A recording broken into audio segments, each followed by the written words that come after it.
Assalamualaikum warahmatullahi wabarakatuh. Untuk adik-adik mahasiswa semester 4G dan semester 4F, untuk pada hari ini yaitu tentang perkuliahan lewat video, termasuk adalah pertemuan kedua untuk video dan pertemuan keempat secara keseluruhan dari awal dari perkuliahan secara di kampus.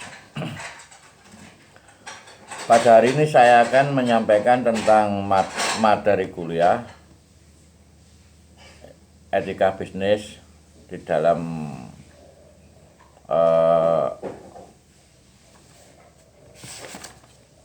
bab 2 tentang kesadaran dan hati nurani.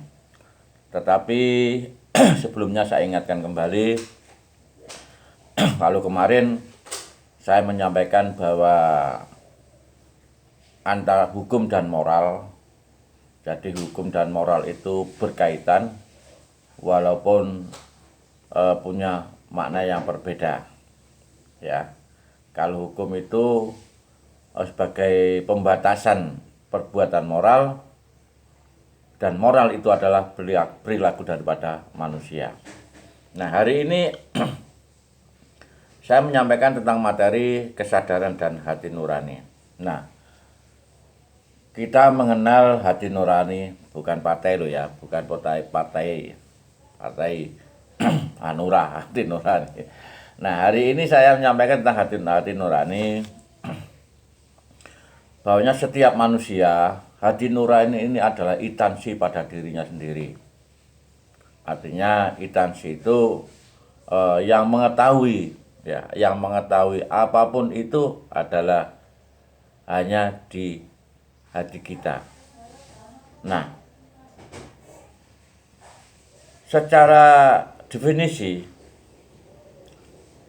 hati nurani itu adalah kesadaran moral, ya, yang membuat kita menyadari baik itu buruk dalam perilaku kita, dan karena itu dapat menyuluhi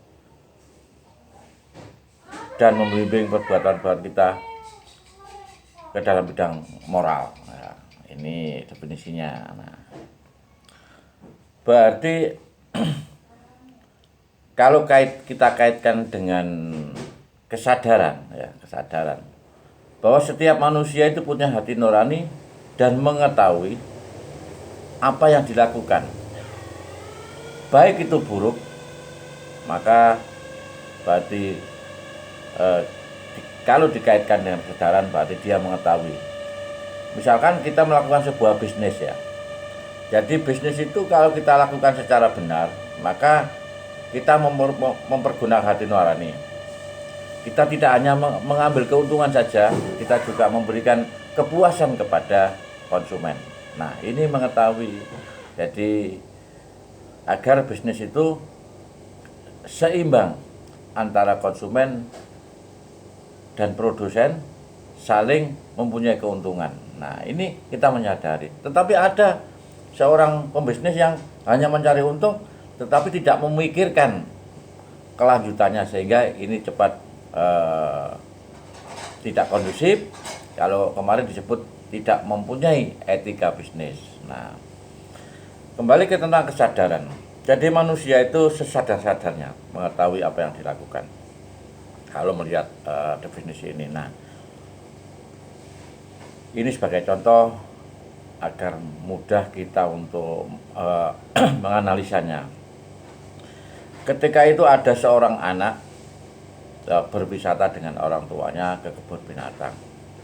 Kemudian anak itu bertanya kepada orang tuanya, "Mami, apakah itu gajah tahu tentang dirinya?" Nah, kemudian ini pertanyaan filosofi yang sebenarnya secara mendadak anak kecil bertanya kepada orang tuanya, dan orang tuanya tersentak dengan pertanyaan itu. Kemudian orang tuanya berpikir bahwa gajah itu, hewan itu tidak tahu tentang dirinya sendiri, sedangkan manusia tahu bahwa dirinya itu manusia. Berarti manusia itu punya sadar sesadarnya tentang apa yang kita lakukan. Nah, kalau hewan itu tidak mengetahui bahwa saya itu macan, bahwa saya itu adalah ular, ya, atau ayam, itu tidak tahu. Tapi hewan juga mengenal. Nah, hewan itu punya indera mencium, bau, ya, bau apapun dia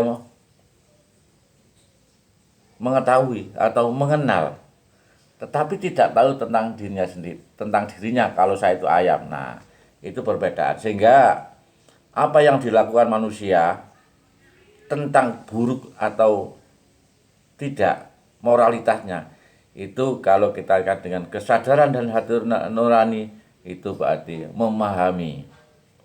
Jadi kalau kita kaitkan dengan sebuah kehidupan kita bersosial dengan masyarakat, kita menyadari perbuatan kita salah atau benar. Jadi kalau berarti secara hakikatnya itu memang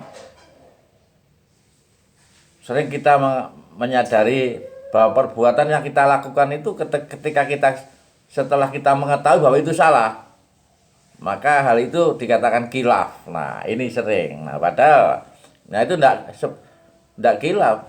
Kita mengetahui itu salah, tapi kita teruskan karena hati nurani kita mengetahui bahwa itulah perbuatan yang salah dan itulah perbuatan baik juga mengetahui. Oleh karena itu sebagai wawasan untuk adik-adik di dalam nanti kita, ketika kita nanti sudah menjadi seorang yang dewasa, menjadi seorang yang intelektual, maka kalau kamu punya aktivitas dengan siapa saja, baik itu di perusahaan atau di kantor atau di mana kalau melakukan bisnis, maka bahwasanya ketika kita melakukan sesuatu, maka